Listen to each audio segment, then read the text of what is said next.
नमस्कार, history sheeter देख रहे हैं आप और आपके साथ मैं हूं ऋतु। शुरुआत करते हैं बुलेटिन की और बात सूर्या चौहान हत्याकांड की करेंगे, जिसके बाद उत्तर प्रदेश में अपराध और अपराधियों के खिलाफ कार्रवाई एक बार फिर से सुर्खियों में बनी हुई है। मुख्य आरोपी असद के एनकाउंटर और उसके घर पर प्रशासनिक कार्रवाई ने साफ संदेश दिया है कि कानून से बच निकलने की गुंजाइश लगातार कम होती जा रही है। एक दौर था जब यूपी में माफिया और गैंगस्टर खुलेआम अपनी हुकूमत चलाते थे। थानों से लेकर तहसीलों तक उनका खौफ दिखाई देता था। गवाह डरते थे, अधिकारी दबाव में रहते थे और अपराधियों का नेटवर्क सत्ता के गलियारों तक फैला होता था। लेकिन अब तस्वीर बदल चुकी है। एनकाउंटर, गैंगस्टर एक्ट, संपत्तियों की जब्ती और बुलडोजर कार्रवाई ने अपराध जगत की नींद उड़ा दी है। आज हिस्ट्री शीटर में कहानी उसी माफिया की जिसकी दहशत यूपी की सीमाओं से आगे तक महसूस की जाती थी।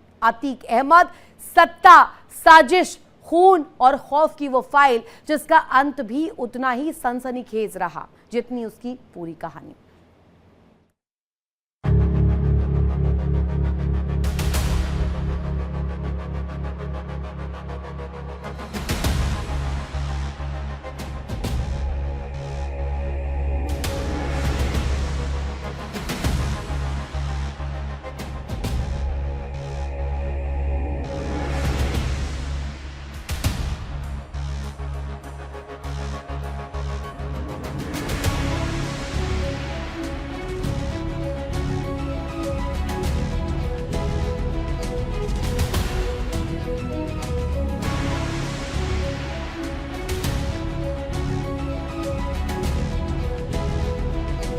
कहते हैं गुनाहों की दुनिया में जाने के बाद अतीक ने अपना राजनीतिक गठजोड़ इतना मजबूत कर लिया था कि एक बार जब पुलिस उसे उठा ले गई तो उसने वो कर दिया जिसकी उम्मीद किसी को नहीं थी।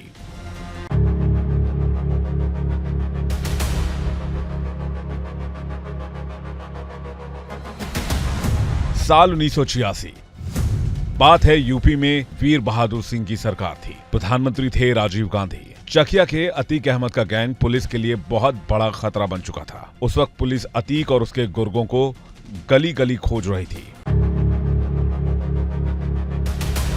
एक दिन पुलिस ने उसे उठा लिया। पुलिस वाले उसे थाने नहीं ले गए। किसी को खबर नहीं लगी कि आखिर क्या हुआ। सबने समझा कि अब अतीक का काम तमाम हो चुका है। लेकिन तभी दिल्ली से एक फोन आया। कहा जाता है कि वो फोन एक सांसद का था जो तत्कालीन प्रधानमंत्री राजीव गांधी के बेहद करीब थे।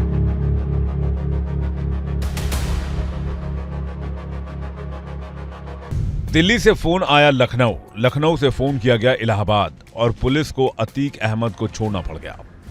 पुलिस और नेताओं को यह एहसास भी नहीं था कि अतीक सिर्फ चांद बाबा के लिए नहीं बल्कि आगे चलकर कानून के लिए एक बड़ी चुनौती और सियासत के लिए एक बड़ा सिरदर्द बनने वाला था। अतीक और चांद बाबा के बीच कई बार गैंग वॉर हो चुका था। दोनों ने चुनाव लड़ा। अतीक विधायक बन गया और चांद बाबा हार गए।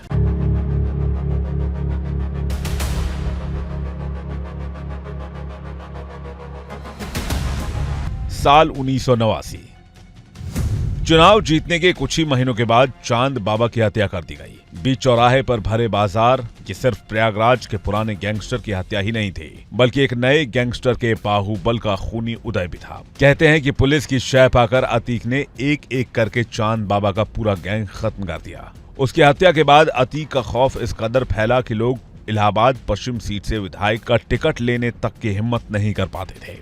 इसी वजह से 1991 और 93 में वो लगातार निर्दलीय चुनाव जीता।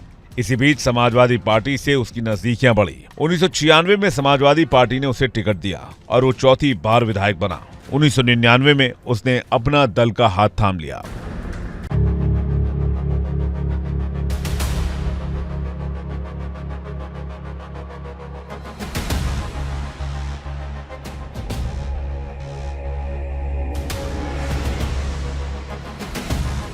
विधायक बनने के पहले ही अपराध की दुनिया में आ चुका था। वहाँ पर मुझे जहाँ तक नाम याद आ रहा है, एक दूसरा अपराधी था चांद बाबा, जो अतीक से ज़्यादा खूंखार साबित हो रहा था और अतीक के सामने ये खतरा था कि वो अतीक का साम्राज्य ध्वस्त कर देगा, अतीक का जो आपराधिक साम्राज्य है उसको ध्वस्त कर देगा। चांद बाबा की हत्या पहले तो अतीक ने करवाई। चांद बाबा खुद कारपोरेटर था और विधानसभा के लिए वो भी उम्मीदवार था, तो उसकी हत्या कराई और एक तरह से एक छत्र, ख़ासतौर से पुराना जो इलाहाबाद था चौक के आसपास का, उस इलाके में एक छत्र इसका साम्राज्य हो गया था। साल 2004 फूलपुर सीट से चुनाव जीतकर अतीक संसद पहुंचा और इलाहाबाद पश्चिम की सीट खाली हो गई। अतीक ने अपने भाई अशरफ को चुनाव में उतार दिया, लेकिन वो 4000 वोट से हार गया। ये हार अतीक से बर्दाश्त नहीं हुई। इस हार से अतीक बेहद तिलमिला उठा। उसे यकीन नहीं हो रहा था कि उसके पैरों के नीचे से जमीन खिसक रही है। अतीक नेता बन गया था, लेकिन अपराध की दुनिया से दूर नहीं था।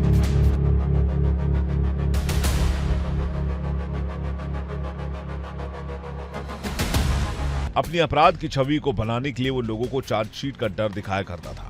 विधायक और सांसद रहते हुए अतीक के खिलाफ सबसे ज्यादा मामले दर्ज हुए। नवंबर 2004 में विधायक बनने के 2 महीने के बाद अतीक अहमद के गैंग ने बीएसपी विधायक राजू पाल के साथ वो किया जिसे सुनकर आज भी लोग खौफ से कांप उठते हैं।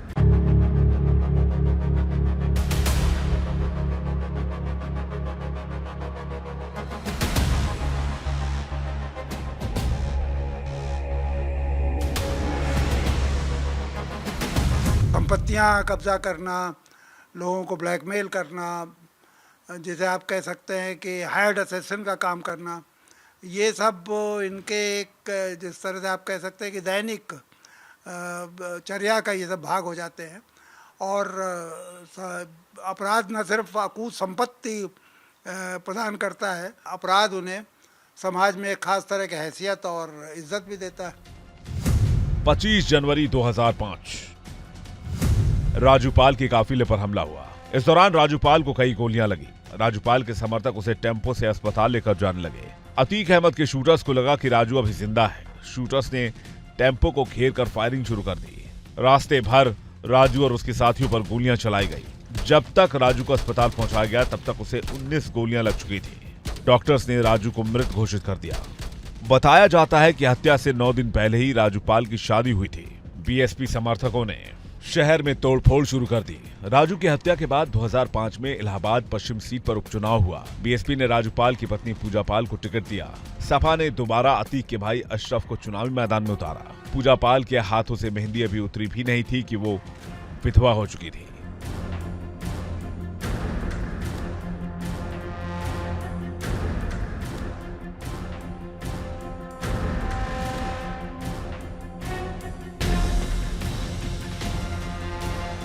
चुनावी रैलियों के मंच से वो अपने हाथ दिखाकर रोने लगती, लेकिन उन्हें जनता का समर्थन नहीं मिला, क्योंकि अतीक का खौफ इतना था जिसकी वजह से उसके भाई अशरफ को चुनाव में जीत मिल गई। हालांकि ये भी सच है कि राजू की हत्या के बाद अतीक ने भले ही अपने भाई अशरफ को चुनाव जिता दिया हो, लेकिन इस हत्याकांड ने अतीक के राजनीतिक करियर को खत्म कर दिया।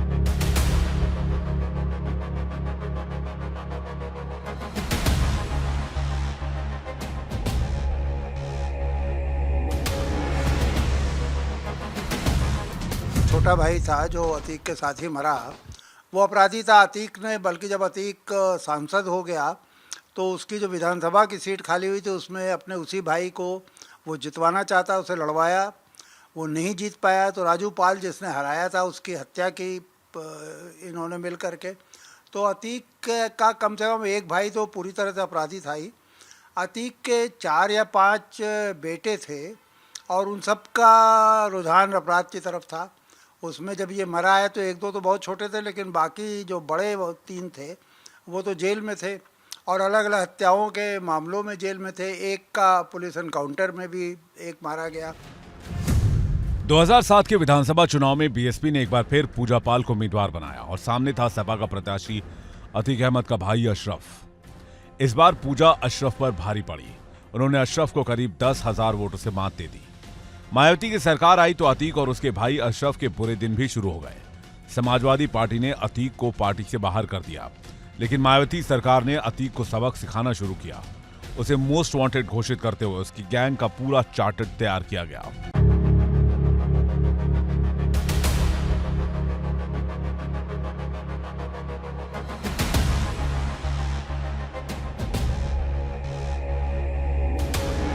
कोर्ट रिकॉर्ड में गैंग का नाम दर्ज होते ही 120 लोगों की लिस्ट बनी और अतीक पर 20,000 का इनाम घोषित कर दिया गया। उसकी करोड़ों की संपत्ति सीज कर दी गई, बिल्डिंगें गिरा दी गई। एक सांसद जो इनामी बदमाश था उसे फरार घोषित करके पूरे देश में अलर्ट जारी कर दिया गया।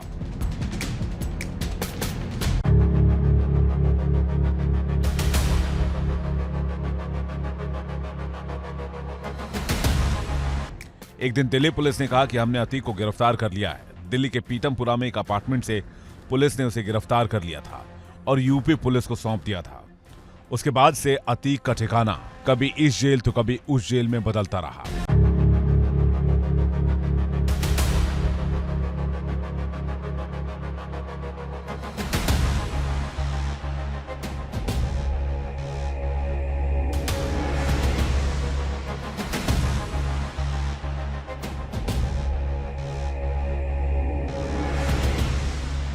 अतीक अहमद के बाहुबल को राजू पाल की पत्नी पूजा पाल ने जिंदगी का सबसे बड़ा झटका दिया। विधानसभा चुनाव लड़ने के लिए अतीक ने अपना दल से पर्चा भरा। इलाहाबाद हाईकोर्ट में बेल की अर्जी दी, लेकिन 10 जजों ने केस की सुनवाई से खुद को अलग कर लिया। 11वें जज सुनवाई के लिए राजी हुए और अतीक को जमानत दे दी। अतीक के पास अब अपने सियासी बाहुबल को बचाने का आखिरी मौका था। वो खुद पूजा पाल के सामने उतरा, लेकिन जीत नहीं पाया। राज्य में समाजवादी पार्टी की सरकार बनी और अतीक फिर से अपनी हनक बनाने की कोशिश में जुट गया।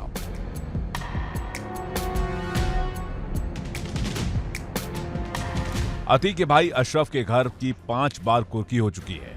पुलिस खिड़की दरवाजे सब उखाड़ चुकी है। अतीक भले ही नेता बन गया था, लेकिन माफिया वाली छवि से कभी बाहर नहीं आ पाया। अतीक ने अपराध और खौफ के दम पर सियासी बाहुबल हासिल किया, लेकिन राजनीति में आने के बाद उसका आपराधिक साम्राज्य और बढ़ता गया।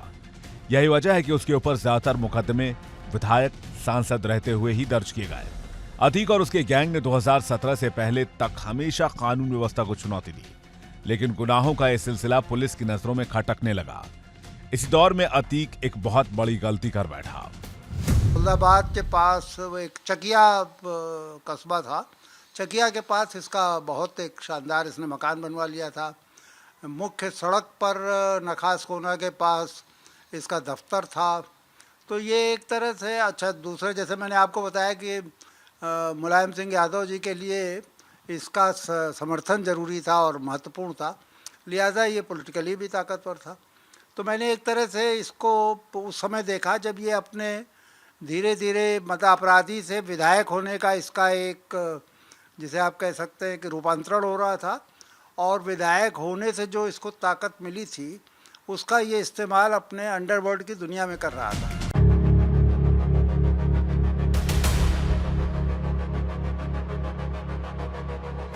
राजनीतिक विरासत की खींचतान चल रही थी। मुलायम सिंह यादव, अखिलेश यादव और शिवपाल यादव में सियासी वर्चस्व की घरेलू जंग के बीच सपा ने उम्मीदवारों की लिस्ट जारी की।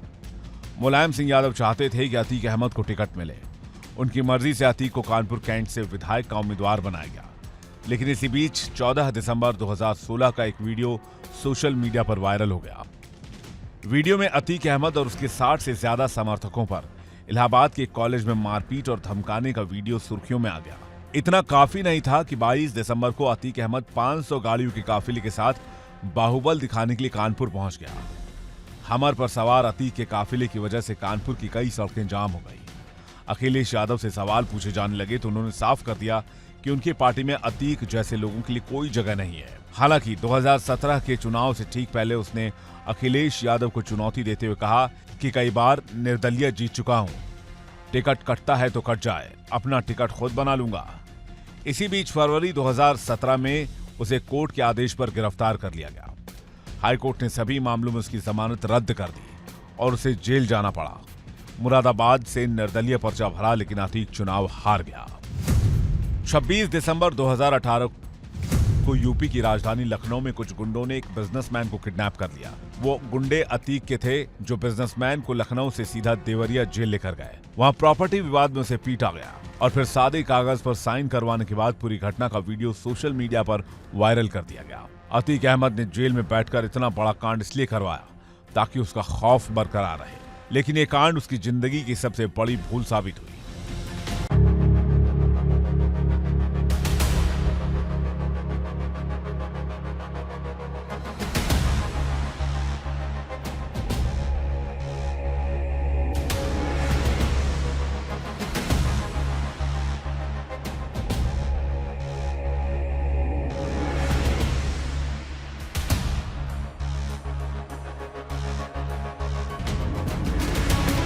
इस घटना के बाद उसे देवरिया से बरेली सेंट्रल जेल भेजा गया, लेकिन वहां के जेल प्रशासन ने अतीक को रखने से इनकार कर दिया।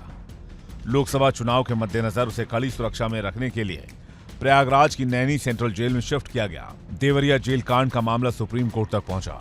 अदालत ने सीबीआई को केस दर्ज कर जांच करने के आदेश दिए। अतीक अहमद और उसके बेटे के अलावा करीब 15 लोगों के खिलाफ मामला दर्ज हुआ। 23 अप्रैल 2019 को सुप्रीम कोर्ट ने यूपी सरकार को आदेश दिया कि अतीक अहमद को यूपी से बाहर शिफ्ट किया जाए। 3 जून 2019 को उसे अहमदाबाद की साबरमती जेल में शिफ्ट कर दिया गया। यूपी की योगी आदित्यनाथ सरकार ने अतीक अहमद के खौफ को बुलडोजर से रौंदने के लिए चौतरफा अभियान चलाया। अतीक और उसके परिवार समेत गैंग के लोगों की अवैध संपत्तियों पर बुलडोजर चला। उसकी करोड़ों की संपत्ति कुर्क कर ली गई। 5 सितंबर 2020 सिविल लाइंस प्रयागराज। अवैध कमाई से करीबियों के नाम से अवैध जमीन पर करोड़ों की बिल्डिंग पर बुलडोजर। कभी यहां की एक ईंट कोई छू तक नहीं सकता था। डर इतना था कि पुलिस भी यहां कदम रखने से कतराती थी। लेकिन कहते हैं कि वक्त एक सा नहीं रहता। पुलिस का जब डंडा चला तो प्रयागराज के माफिया का वर्चस्व धराशायी होने लगा। 5 सितंबर 2020 के पहले किसी की हिम्मत नहीं थी कि अतीक के खिलाफ कोई आवाज उठा सके। वर्दी पहनने वालों से लेकर आम आदमी तक में उसका खौफ था। लेकिन प्रयागराज के सिविल लाइंस इलाके में नवाब यूसुफ रोड पर स्थित बिल्डिंग को जब गिराया गया तो लोगों ने कहा कि ये उसके अवैध साम्राज्य में पहली कील है। 7 सितंबर 2020 जगह सिविल लाइंस प्रयागराज। 500 वर्ग मीटर में बनी बाहुबली की दूसरी संपत्ति। कहा जाता है कि समाजवादी पार्टी के राज में उसने अपनी पार्टी का इस्तेमाल कर नजूल की जमीन पर अवैध बिल्डिंग को खड़ा किया था। पुलिस ने 7 सितंबर 2020 को उसके अवैध साम्राज्य को खत्म करने के लिए दूसरी कील ठोक दी। अतीक की ताकत का अंदाजा इस बात से लगाया जा सकता था कि इस इमारत को गिराने से पहले 3 थानों की पुलिस बुलाई गई और कड़ी सुरक्षा के बीच 4 जेसीबी का इस्तेमाल करके इस पूरी बिल्डिंग को धराशायी कर दिया गया। 10 सितंबर 2020 झूसी प्रयागराज। बेनामी कोल्ड स्टोरेज। गैंगस्टर ने अपनी पत्नी के नाम पर इस कोल्ड स्टोरेज को बनवाया था। साल में लाखों की कमाई होती थी। इससे पैसे आते थे और उसकी पावर बढ़ती जाती थी।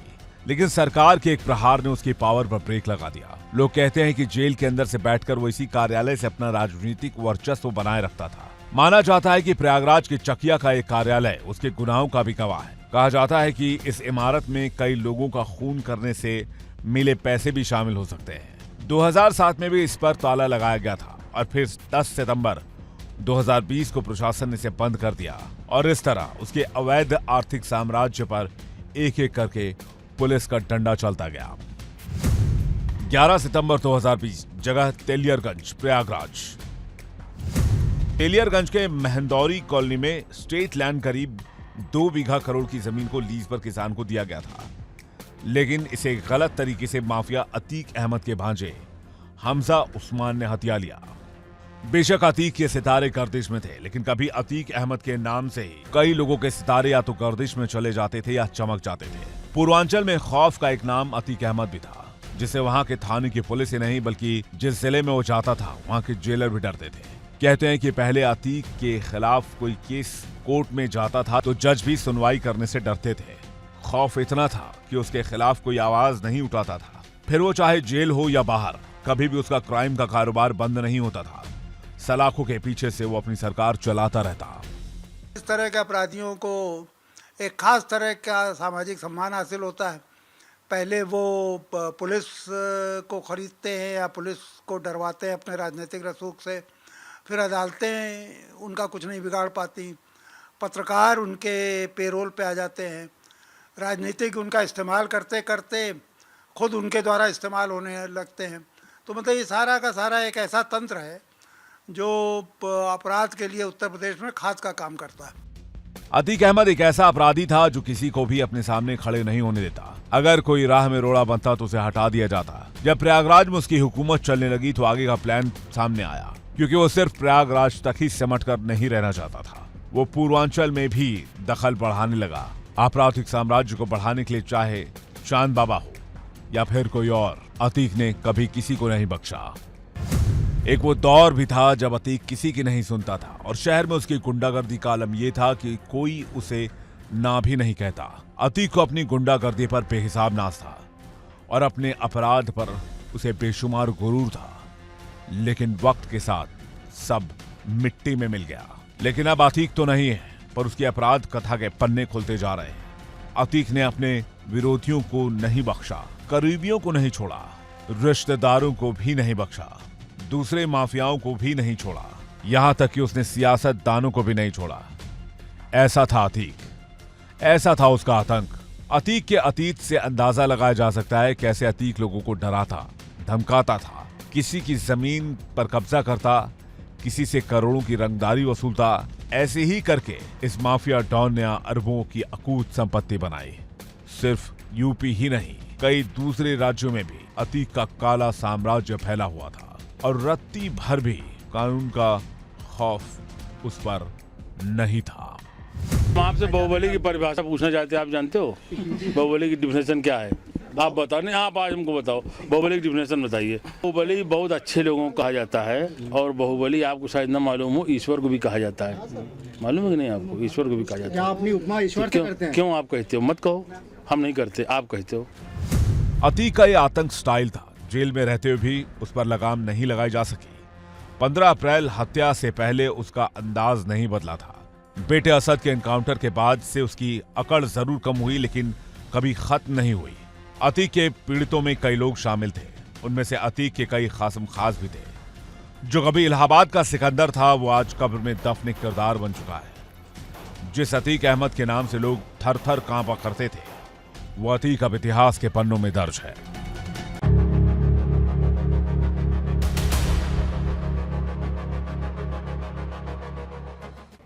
जिस अतीक के नाम से पूरा पूर्वांचल कांपता था, जो कानून को जेब में रखता था, जिसकी अदालतें सड़कों पर लगती थी, आज वही अतीक इतिहास का हिस्सा बन चुका है।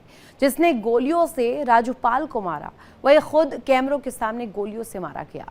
सत्ता, संगीन जुर्म और सियासी गठजोड़ की ये कहानी अब खत्म हो चुकी है। अतीक की मौत सिर्फ एक माफिया का अंत नहीं, ये संदेश है कि जुर्म चाहे जितना बुरा ना हो, कानून एक दिन उसका हिसाब करता ही है। अतीक खत्म, हिस्ट्री शीटर बंद, यानी उसका नाम अब सिर्फ एक पुलिस फाइल में बंद हो गया है। ना अब कोई नया केस, ना कोई नया गुनाह उस हिस्ट्री शीटर पर अब कभी कोई नया पन्ना नहीं जुड़ने वाला है। इसी के साथ यहाँ रुकेंगे छोटे से ब्रेक के लिए। ब्रेक के उस पार भी खबरें लगातार जारी। आप देखते रहिए इंडिया डेली। इंडिया डेली अब आपके स्मार्ट टीवी पर मौजूद है। इंडिया डेली 24/7 देखिए आप इन सभी प्लेटफॉर्म्स पर।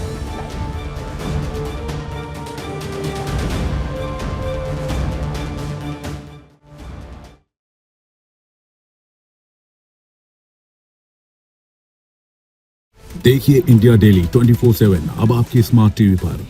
इंडिया डेली मौजूद है सभी डिजिटल प्लेटफॉर्म पर लाइव और लगातार। इंडिया डेली 24/7 हर दिन राष्ट्र को समर्पित।